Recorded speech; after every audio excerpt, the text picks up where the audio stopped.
안녕하세요. 사도행전 성경 공부 11번째 시간을 이어가겠습니다. 이번 시간에는 루스드라와 더베에서 바울과 바나바가 어떤 사역을 하였는지를 보게 될 텐데요.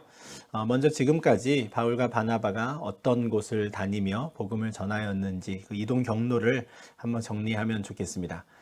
버가에서 마가라는 요한을 예루살렘으로 보낸 이후에 이 두 사람은 비시디아 지역에 있는 안디옥으로 가지요. 그곳에 있는 회당에서 복음을 전하는데 안디옥에 있는 유대인들이 그들의 사역을 방해합니다. 그래서 이들은 발에 있는 먼지를 떨어버리고 이고니온으로 이동하지요. 이고니온에서도 원래 하던 대로 유대인의 회당에 들어가서 복음을 전하는데 이고니온에 있는 유대인들도 그 복음을 받아들이기를 거절합니다. 그래서 이방인들과 관리들과 힘을 합하여 이제 바울과 바나바를 박해하려고 하는데 그 사실을 알고 이 두 사람이 조금 더 먼저 일찌감치 몸을 피하여 루스드라로 이동하는 것이죠. 이고니온에서부터 루스드라까지는 한 35km 정도 떨어져 있는데요. 버가와 안디옥 또 이고니온 그리고 루스드라 다음에 가게 되는 더베라는 요 도시들에 비해서 루스드라는 굉장히 작은 시골 마을입니다. 그런 상황을 볼 때에 어쩌면 이 루스드라는 원래 이 두 사람의 경로 예정지에는 없었던 곳이 아닌가 싶기도 하고요. 그렇지만 이고니온에서 갑작스럽게 자신들에 대한 직접적인 박해가 있을 것 같으니 좀 서둘러 몸을 피하느라 잠시 잠깐 근처에 있는 시골 마을 루스드라로 들어가게 된 것 아닌가 싶습니다. 근데 루스드라에 관한 기록은 이렇게 시작합니다. 루스드라에 발을 쓰지 못하는 한 사람이 앉아 있는데 나면서 걷지 못하게 되어 걸어본 적이 없는 자라는 것이죠. 루스드라에서 바울과 바나바가 복음을 전하는데 발을 쓰지 못하는 한 사람, 나면서부터 한 번도 걸어보지 못한 사람을 만납니다. 나면서부터 걷지 못했던 사람, 그러면 어떤 사건이 떠오르시나요? 그렇죠. 앞서 사도행전 3장에서 우리가 보았던 베드로와 요한이 예루살렘 성전 미문 앞에서 구걸하던 그 나면서부터 걷지 못했던 그 사람을 만나고 그 사람을 일으켰던 그 사건이 떠오르시죠. 실제로 이 14장 8절 이하에 기록된 루스드라에서의 이 사역은 사도행전 3장에서 베드로와 요한이 나면서부터 걷지 못했던 사람을 일으켜 세운 그 사건과 굉장히 비슷하게 진행이 됩니다. 이어지는 구절을 보면 그 나면서부터 걷지 못했던 사람이 바울이 말하는 것을 들었다라고 말해요. 아마도 이 바울이 그 사람 한 사람에 대해서만 그 사람을 향해서만 복음을 전한 것은 아니었을 겁니다. 마침 바울이 많은 사람들 앞에서 복음을 이야기할 때 그 나면서부터 걷지 못했던 사람이 옆에 앉아 있었던 것이죠. 그러니 그 사람도 그 바울이 전하는 복음을 듣게 되는 겁니다. 이 복음을 듣는다는 것이 참 중요한데요. 로마서 10장 17절에서 믿음은 들음에서 나며 들음은 그리스도의 말씀으로 말미암는다라고 사도 바울이 이야기합니다. 믿음이 생기기 위해서는 복음을 믿기 위해서는 들어야지요. 다른 것을 듣는 게 아니라 그리스도의 말씀을 듣는 일이 필요합니다. 들은 이후에야 그 믿음을 갖든지 또는 그것을 거부하든지 이렇게 나뉘게 되는 것이지 사실 처음부터 듣지도 못한다면 이런 일 자체가 일어날 수 없는 것이죠. 참 다행인 것은 바울이 이 복음을 전할 때 그 옆에서 나면서부터 걷지 못했던 사람이 그 복음을 들었다라는 것입니다. 복음을 그렇게 증거하는 중에 그 사람의 모습이 바울의 눈에 들어옵니다. 바울이 그를 주목하여 보지요. 바울이 그 사람을 주목하여 보았다라는 것도 앞선 사도행전 3장 4절 말씀과 또 연관이 됩니다. 베드로와 요한이 나면서부터 걷지 못했던 사람, 미문 앞에 앉아서 구걸하는 그 사람을 주목하여 보죠. 근데 사도행전 3장에는 이 베드로와 요한이 무엇을 특별히 주목하여 보았는가에 대해서는 설명을 하지 않는데 14장 9절에서는 바울이 그 사람에 대해서 주목한 것이 무엇인가를 좀 더 구체적으로 이야기합니다. 바울은 그에게 구원받을 만한 믿음이 있다는 것을 보았습니다. 한글 성경에는 구원받을 만한 믿음이라고 되어 있는데 원래 의미는 치료받을 만한 믿음입니다. 자신이 나면서부터 걷지 못했던 사람인데 저 사람이 말하는 예수 그리스도라면 나를 걷게 할 수 있겠구나, 나를 일으켜 세울 수 있겠구나 라고 하는 그 믿음이 그 사람에게 생긴 것을 본 것이죠. 나면서부터 걷지 못했던 사람 입장에서 내가 걸을 수 있다라는 것, 이것은 다름 아닌 구원과도 같은 일입니다. 바울은 그 사람에게 있는 그 예수에 대한 믿음은 이것은 곧 그가 치료받을 수 있는 믿음, 다시 말해 그가 구원받을 수 있을 만한 믿음이라고 보고 이렇게 선포합니다. 내 발로 바로 일어서라 하는 것이죠. 이때 바울은 주저하지 않고 큰 소리로 말합니다.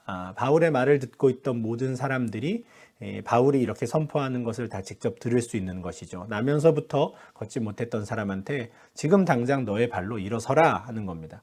그 마을 사람들은 전부 다 그 사람이 태어나면서부터 걷지 못했던 사람인 것을 알고 있습니다. 그런데 바울이 그렇게 선포한 순간 그 사람이 일어나 걷게 되는 것이죠.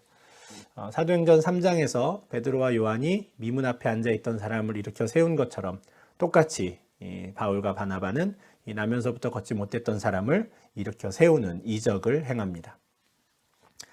바로 그 순간 루스드라에 있던 온 사람들, 온 마을이 다 뒤집어집니다. 무리가 바울이 한 일을 보고 루가오니아 방언으로 소리질러 이렇게 말하죠. 신들이 사람의 형상으로 우리 가운데 내려오셨다. 이 사람들은 신이 우리를 찾아온 것이다 이렇게 말하는 거예요. 그러면서 아주 구체적으로 바나바는 제우스고 바울은 아마 헤르메스일 것이다 이렇게 말하는 거예요.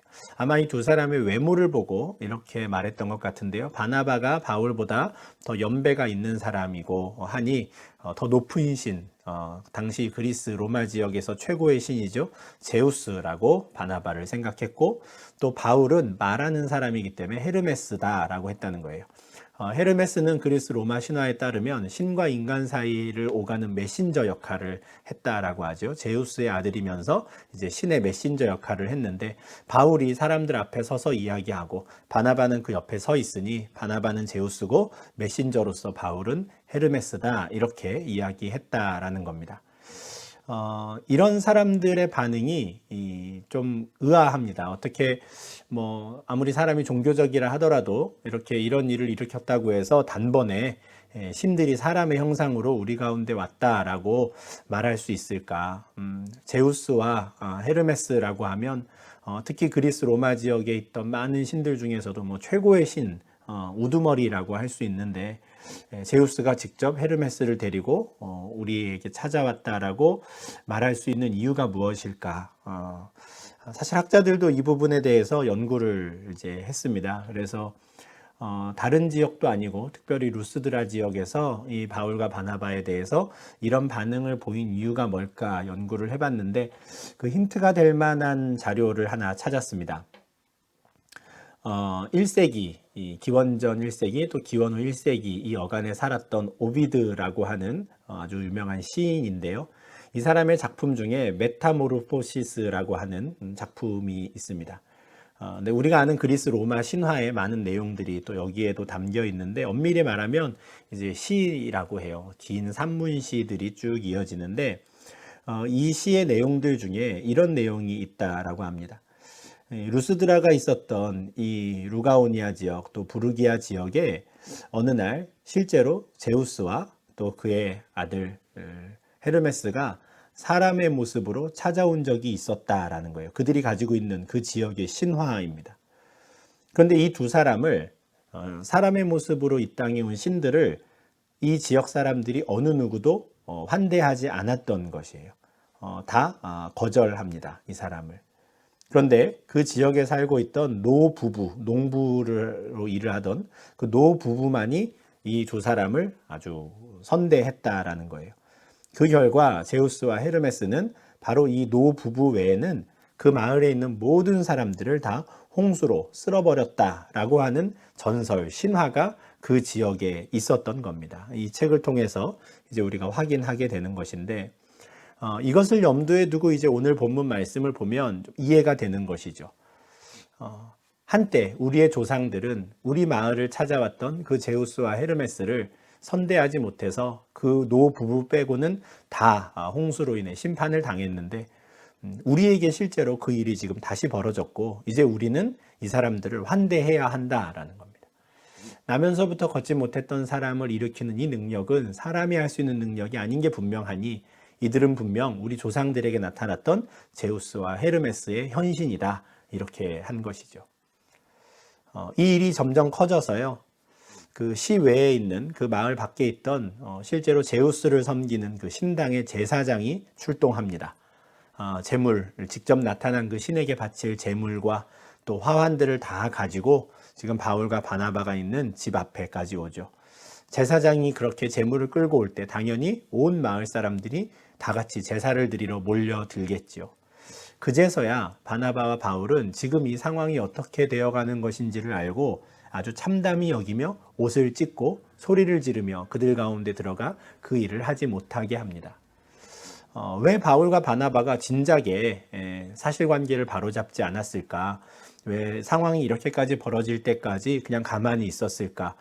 사실 바울과 바나바 입장에서는 그럴 수밖에 없었습니다. 이 바울이 나면서부터 걷지 못했던 사람을 일으켜 세운 순간 무리들은 신들이 사람의 형상으로 우리 가운데 내려오셨다라고 하는데요. 11절을 보면 그 사람들이 루가오니아 방언으로 그 말을 합니다. 사투리로, 루가오니아 지역 사람들만이 쓸 수 있는 그 사투리로 그 말을 한 것이죠. 당연히 바울과 바나바는 그 말이 무슨 말인지를 몰랐을 겁니다. 한번 무리가 왁자지껄 하고 소동을 일으키는 것은 알았지만 그저 자신들이 일으킨 이 이적을 보고 놀란 것 정도로 생각했겠죠. 그런데 시간이 지나서 갑자기 소와 화환들을 가지고 제사장이 나타나고 많은 사람들이 제사 드리러 온 순간 지금 바울과 바나바는 이 상황이 파악이 되는 것입니다. 지금 이 그림은 지금 바울과 바나바가 자기 앞에 제사 드리러 온 제사장들과 또 많은 무리들을 보고 참담히 여기며 지금 그렇게 하지 말으라고 지금 막고 있는 장면을 그림으로 표현한 것인데요. 이 바울은 이렇게 이야기합니다. 여러분이 어찌하여 이러한 일을 하느냐? 우리도 여러분과 같은 성정을 지닌 사람이라. 한마디로 우리는 신이 아니다라는 거예요. 우리도 당신과 똑같은 사람입니다라는 것이죠.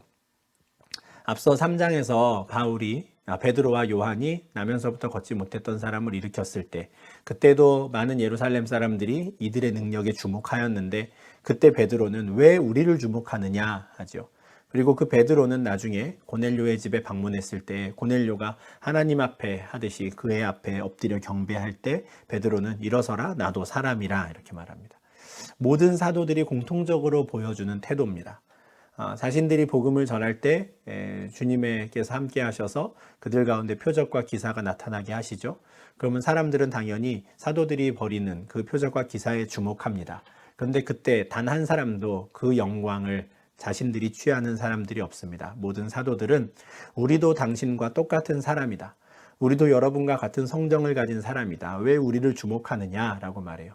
이것은 우리로부터 온 능력이 아니라 우리 주 예수 그리스도로부터 온 능력이며 우리 예수의 이름을 믿는 자들에게 나타나는 능력이다라는 것을 아주 강조하며 선포하였던 것이죠. 이어지는 15절부터 바울은 아주 작정하고 그들에게 복음을 전하기 시작합니다. 내가 여러분에게 복음을 전하는 것은 이런 헛된 일을 버리라고 하는 것입니다. 라는 거예요. 지금 자기 앞에 와서 제사를 지내려는 사람들, 그 사람들이 어느 신을 섬기는지 아는 것이죠. 그들은 여호와 하나님을 섬기는 사람들이 아닌 겁니다. 제우스를 섬기고 헤르메스를 섬기는 사람들입니다. 그런데 그것들을 가리켜 바울은 헛된 일이다 라고 말합니다. 왜 그렇습니까? 모든 제사와 모든 영광과 경배는 오직 하나님께로 향해야 하기 때문입니다. 이 기회에 바울은 우리가 마땅히 예배해야 할 하나님이 누구신지 설명합니다. 그분은 천지와 바다와 그 가운데 만물을 지으시고 살아계신 하나님이십니다. 이 땅에 사는 모든 이들은 그동안에는 그 하나님을 모르고 다른 것들을 섬겼었는데 이제 그 헛된 일들을 버리고 다시 우리를 창조하신 살아계신 하나님께로 돌아가야 한다. 그 일을 하라고 우리가 여기까지 와서 지금 복음을 전하는 것입니다. 이렇게 이야기하는 것이죠. 바울은 로마서 1장 21절부터 23절에서 이 땅을 살아가는 모든 사람들의 모습을 이렇게 말한 바 있습니다. 이 땅을 살아가는 모든 사람들은 하나님을 압니다. 창조자가 있다는 것을 어렴풋하게나마 다 안다는 것이죠. 그러나 그 영광을 하나님께 돌리기를 거절하는 겁니다. 스스로 지혜 있다 여기고 스스로 하나님이 되고 싶은 것 때문에 그렇습니다. 그 욕망 때문에 오히려 지혜롭다고 스스로 자랑하나 하나님 보시기에 어리석은 자들이 되어서 결국 하나님께 드려야 할 그 영광을 썩어질 사람과 새와 짐승과 기어다니는 동물 모양의 우상들에게 바치는 어리석은 일을 저지르고 있다. 이렇게 말하죠. 루스드라에 있는 사람들의 모습이 바로 그러했습니다. 사실 바울도 다메섹으로 가는 길에 부활하신 예수님을 만나기 전까지 그런 삶을 살았었습니다. 하나님의 영광을 위한다 하였지만 결국 자신의 영광, 나의 지혜로움을 쫓아서 살았던 사람인 것이죠. 그러나 그가 이제는 완전히 다른 사람이 되었고요. 루스드라까지 와서 복음을 증거하는 것은 그곳에 있는 사람들도 자신과 같이 이제는 살아계신 하나님께로 돌이켜 이젠 헛된 일이 아니라 참되신 하나님께 영광 돌리는 일을 하기를 바랐기 때문입니다. 16절에서 그는 하나님이 지나간 세대에는 모든 민족으로 자기의 길들을 가도록 그냥 방임하셨다고, 놔두셨다고 말합니다. 지금까지 그냥 하나님은 가만히 계셨다는 식으로 말을 하죠. 이들은 유대인들이 아닙니다. 지금 루스드라에 있는 사람들은 이방인들이고요. 더군다나 지금 이 사람들은 회당에서 바울이 만났던 하나님을 경외하는 사람들도 아닙니다. 그냥 시골 마을에 있는 사람들이죠. 그 사람들에게 율법에 대해서 이야기한다는 것 무의미합니다. 그들 입장에서는 단 한 번도 듣지 못했던 하나님에 관한 소식이죠. 그러니 그들 입장에서는 하나님께서 지나간 세대들에게는 그냥 우리를 그냥 내버려 두신 것처럼, 방임하신 것처럼 보일 수밖에 없습니다. 실제로 로마서 1장 28절에 따르면 하나님께서는 하나님을 그 마음에 두기를 싫어하는 사람들을 그 상실한 마음대로 그냥 내버려 두신다라고 합니다. 하나님 책임이 아닌 것이죠. 인간이 하나님을 떠나 분리된 채 죄 가운데 살아가기를 선택하였기 때문에 그들을 돌이키시지 않으신 것, 또 그들에게 속히 나타나지 않으신 것, 그것은 하나님 책임이 아닙니다. 그냥 내버려 두셔도 되는 것이었고요. 방임하셨어도 되는 일이었던 것이죠. 그러나 이제는 하나님께서 더 이상 그것을 방임하거나 내버려 두지 않으시고 특별한 하나님의 일들, 하나님의 의를 행하셨다라고 17절과 18절에서 말씀합니다. 더군다나 그렇게 특별한 의를 행하신 그 하나님께서 가만히 생각해 보면 평소에도 지금까지도 하나님 자신을 그들에게 알리지 않으신 것은 아닙니다. 자기를 증언하지 아니하신 것이 아니니 곧 여러분에게 하늘로부터 비를 내리시며 결실기를 주시는 선한 일을 하사 음식과 기쁨으로 여러분의 마음에 만족하게 하셨느니라 하고 이렇게 말하여 겨우 무리를 말려 자기들에게 제사를 못하게 합니다.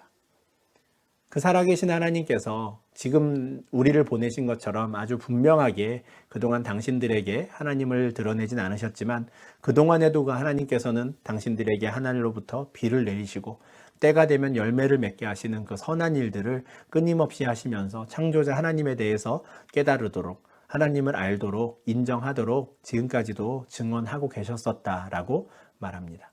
사실 이들은 자신들에게 비를 주는 신이 제우스라고 생각했고요. 자신들의 열매를 맺게 하는 신은 또 다른 많은 그리스 로마 제국의 신들이라고 생각했었습니다. 근데 바울과 바나바는 그 신들이 아니라 내가 증거하는 여호와 하나님, 나면서부터 걷지 못했던 이 사람을 일으켜 세운 그 하나님께서 여러분들에게 비를 내리시고 열매를 주신 것이다 라고 증거하는 것이죠. 다시 한번 로마서 말씀을 보면요. 로마서 1장 19절과 20절에서 바울은 하나님을 알만한 것이 이 세상 만물에 보여 나타난다라고 말합니다. 창세로부터 그의 보이지 아니하는 것들 곧 그의 영원하신 능력과 신성이 그가 만드신 만물에 분명히 보이는 것이죠. 그러니 이 땅을 살아가는 어느 누구도 핑계대지 못합니다. 나는 창조자 하나님을 몰랐다고 핑계댈 수 없는 것이죠. 설령 바울이 앞서 루스드라 사람들에게 지나간 세대에는 하나님께서 그냥 방임하셨다고 내버려 두셨다라고 말하지만 그럼에도 불구하고 그들은 핑계할 수 없습니다. 왜냐하면 그들은 하늘에서 비를 내리시고 때가 되면 열매를 맺게 하시는 창조자 하나님의 섭리를 통해 어렴풋하게나마 창조자 하나님에 대해서 알 수 있었고 알아야만 했기 때문에 그렇습니다. 이렇게 바울은 지금 루스드라에 와서 자신들을 신이라고 생각하고 와서 제사를 지내려는 그 사람들 앞에 창조자 하나님에 대해서 복음을 전합니다. 그런데 이 복음을 들은 루스드라 사람들이 어떤 반응을 어떻게 보였는지를 기록하기보다는 이어지는 19절을 보니 유대인들이 안디옥과 이고니온에서부터 쫓아와서 루스드라에 있는 무리를 충동했다라고 말씀합니다. 안타까운 일이 벌어진 것인데요.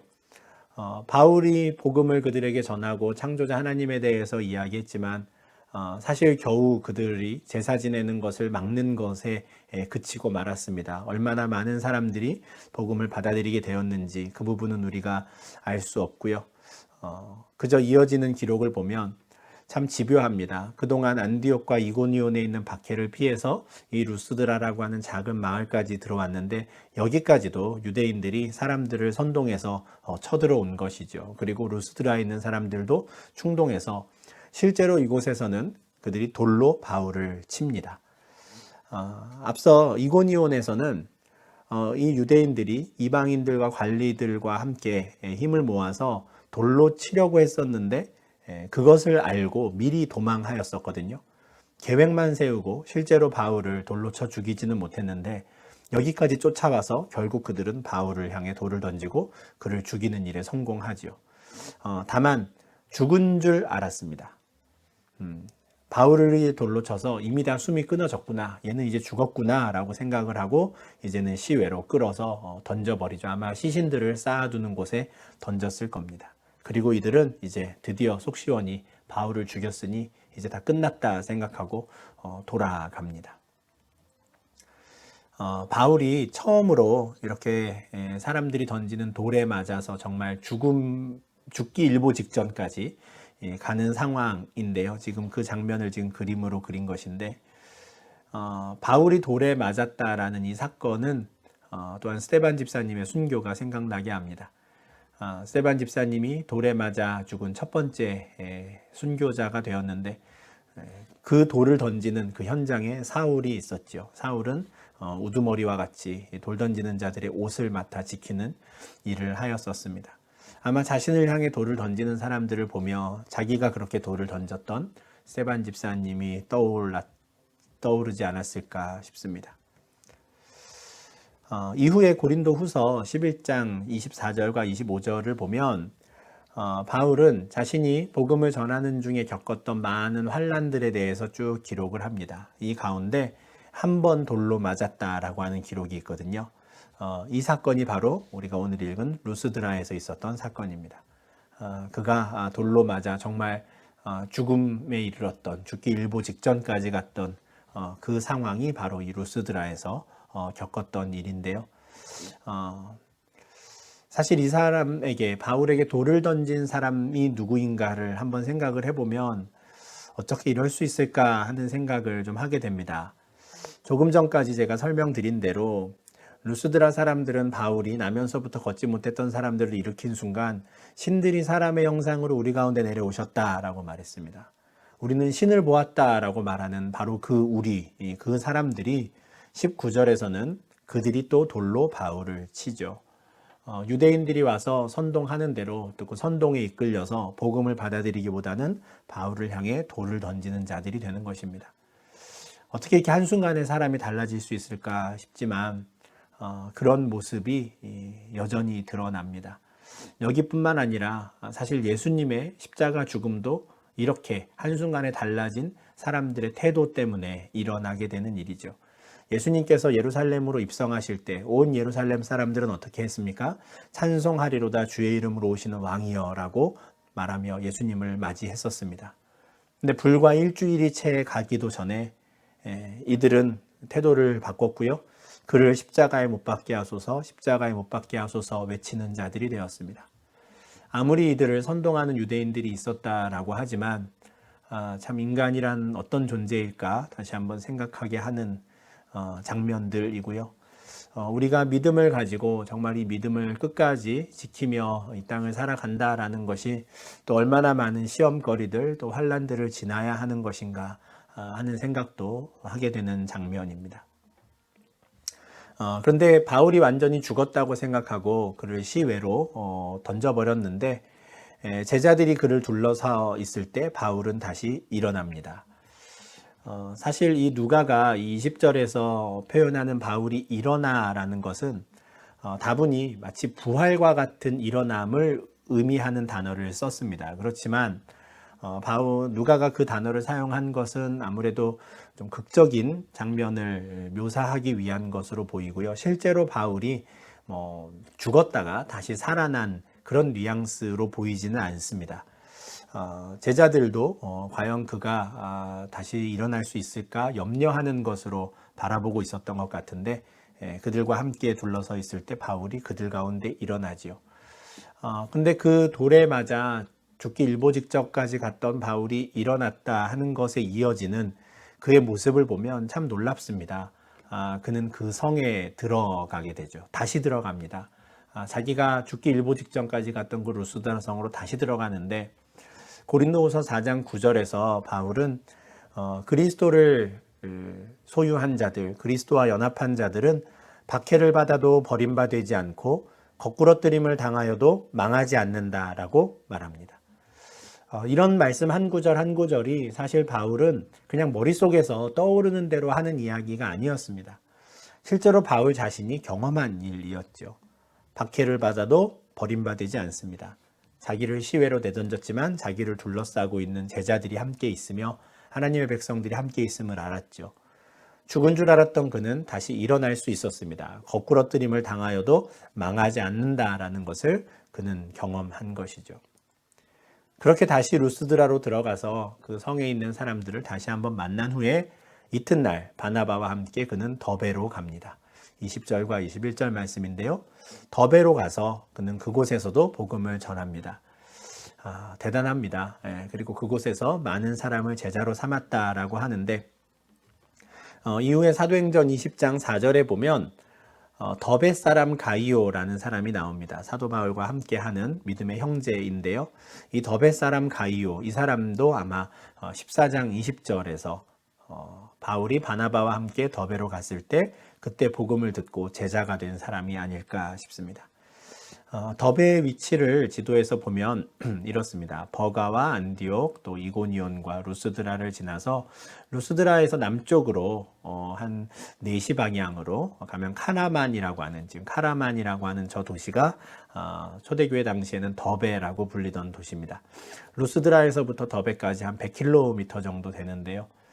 참 돌에 맞아서 거의 죽은 것과 다름없는 상태에 있었는데, 또 어떻게 그 100km의 길을 걸어가서 더베까지 가서 복음을 증거할 수 있었을까? 참 복음의 능력이란 무엇이며 또 사도 바울과 바나바의 그 사명은 어떤 것이었을까? 참 많은 생각을 하게 하는 이 여정입니다. 그런데 더베에서는 그가 또 복음을 전하는 성과가 있었고 많은 제자들이 세워졌다라고는 하지만 구체적으로 어떤 일들이 이어지는지에 대해서는 더 이상 설명하지 않습니다. 이제 더베까지 간 이후에 이들은 다시 이제 지나왔던 경로를 거꾸로 가며 이제 안디옥 교회로 돌아가기 시작합니다. 루스드라와 이고니온과 안디옥으로 돌아가서 제자들의 마음을 굳게 하는 일들을 하는데요. 지나왔던 길들을 여전히 그대로 돌아갑니다. 더베에서 출발해서요.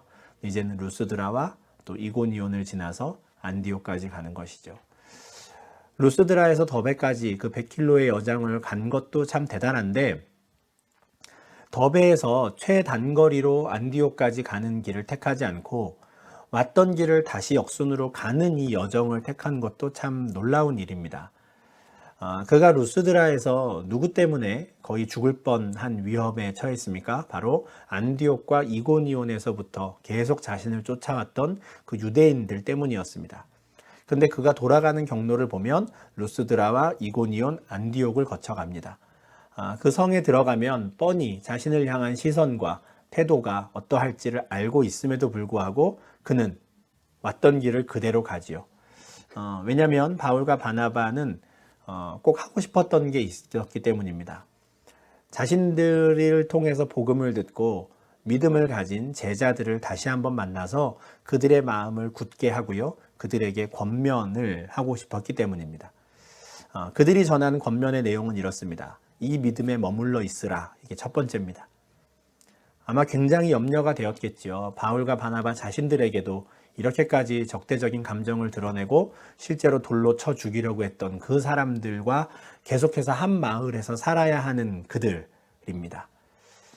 예수를 믿게는 되었지만 얼마나 그들이 또 흔들리지 않고 이 믿음을 지킬 수 있을까 큰 염려가 되었을 텐데, 그래서 믿음에 머물러 있으라라고 하고요.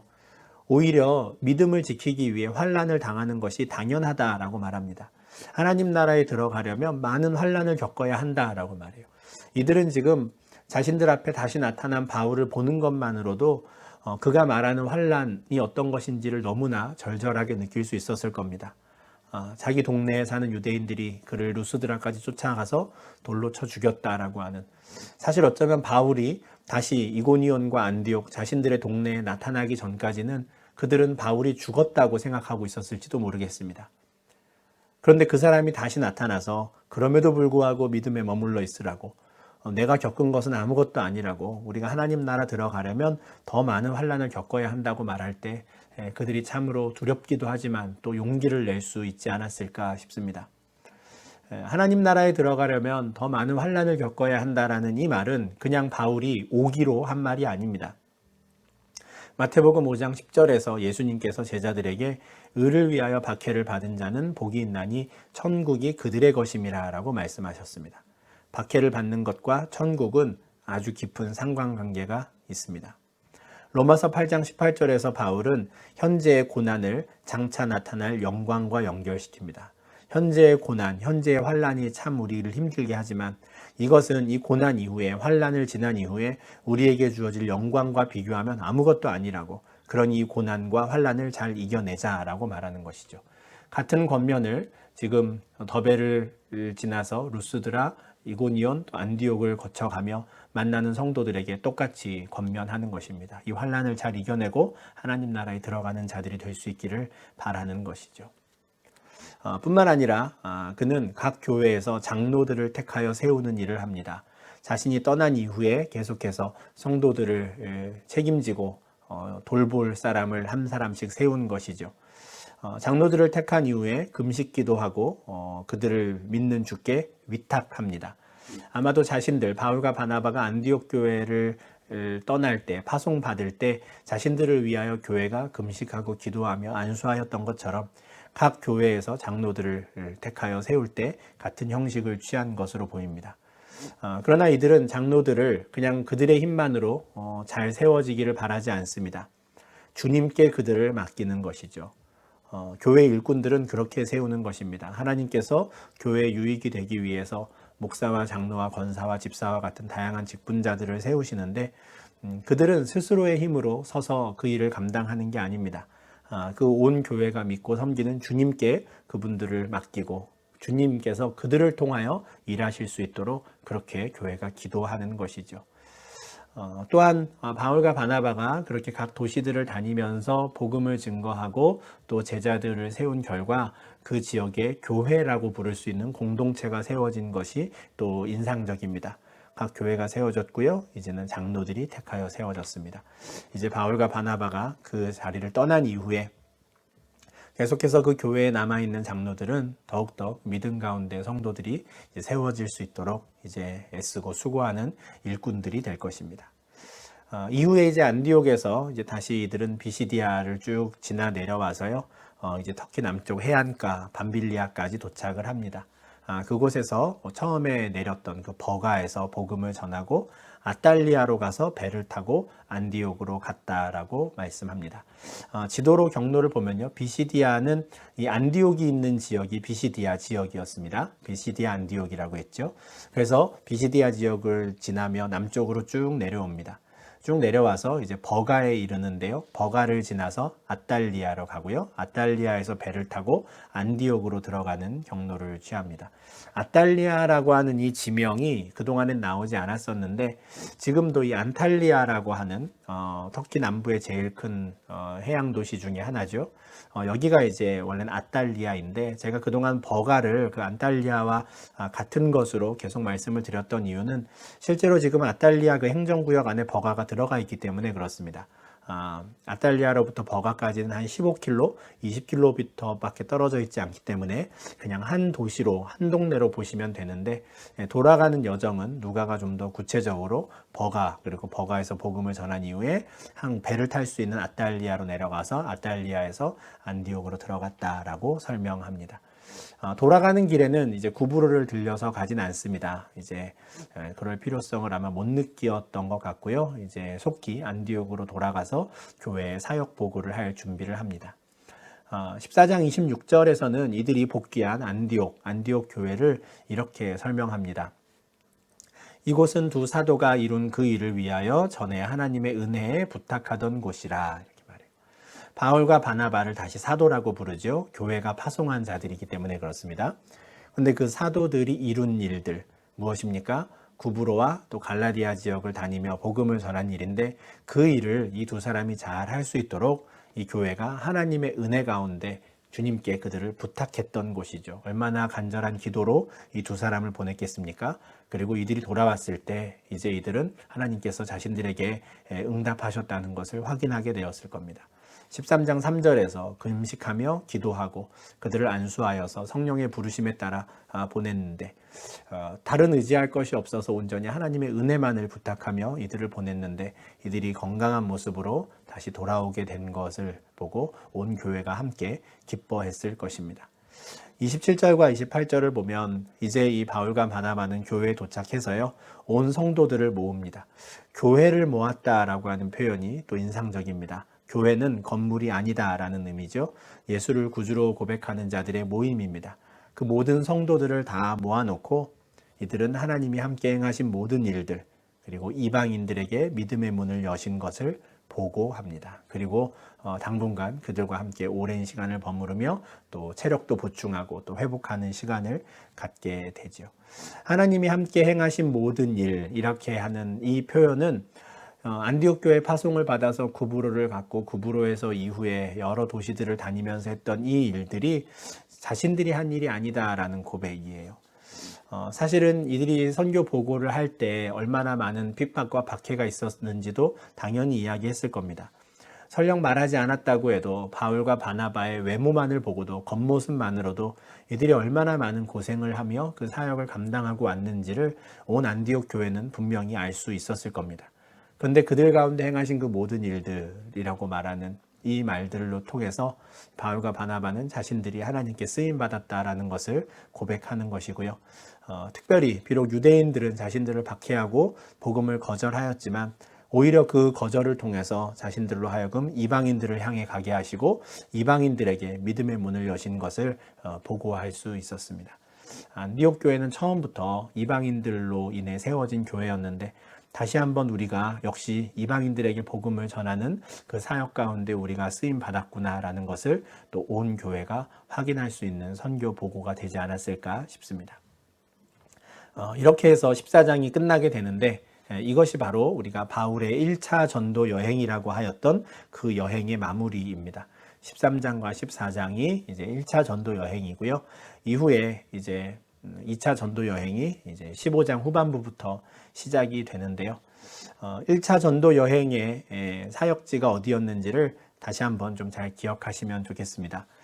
지금 현재 터키 지역의 도시들이 나와 있는 구글 지도인데요. 이 오른쪽 하단에 보시면 동그란 점으로 표시된 부분을 보이실 겁니다. 이거 바로 안디옥입니다. 안디옥에서 이제 파송을 받아서 1차 전도 여행을 떠났던 바울과 바나바가 다녀온 지역은 이렇게 두 군데로 생각할 수 있습니다. 사이프러스, 키프러스라고 지금 부르는 바로 구브로 섬이고요. 그리고 안탈리아, 아탈리아와 버가, 그리고 비시디아, 안디옥, 이고니온 등등으로 일컬어졌던 그 모든 도시들은 바로 이 갈라디아라고 우리가 지금 부르는 그 지역에 있는 도시들이었습니다. 터키의 6시 방향 딱 정중앙 아래에 있는 바로 요 남부 지역이 1차 전도 여행의 이제 대상지였다라는 것을 염두에 두시고 기억하시면 이제 앞으로 2차와 3차 전도 여행은 어디로 어떻게 연결되어 복음이 증거되어 가는지 또 한눈으로 보실 때 도움이 되실 것 같습니다.